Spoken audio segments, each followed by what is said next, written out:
Okay, so last question. You've done so much in the last 10 years, which we're all really grateful for. You know, what you've done, the work you've done with Corey, which has been outstanding, and your compositional work and your concert programs, entertainment. What do you see for the brass band world in the next 10 years?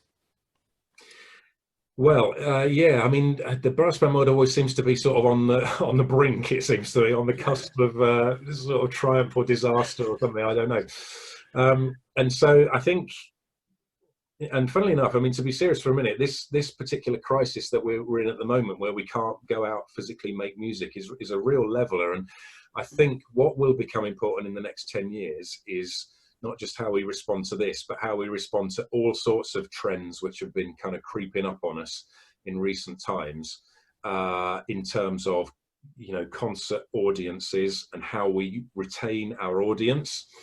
And we work really, really hard at Corey to do that, not just in terms of the content of our concerts and, you know, the level of excitement and engagement that we try and put in our concerts, but also how we market them as well. So how we actually get, you know, bums on seats. So I do think in the next 10 years, bands have got to become a lot more kind of streetwise as to how this is all working, or risk losing the audience.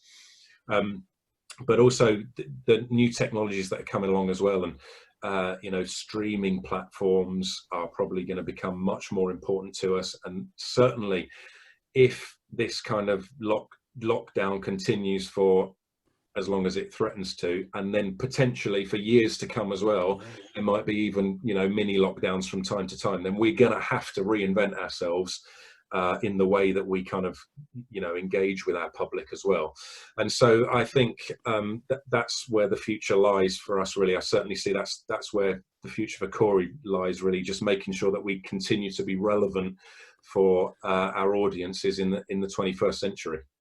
I'm sure we'll see you on the red sofa with Dan Walker and Louise Minchin before too long, Philip. I'm sure they'll invite you back. You never know. Yeah, but listen, I have to say, it's been absolutely amazing to have you with us. I've learned so much. I hope people have been taking notes. I would love to have taken notes. I've got my own. I'll have to go back and do some revision.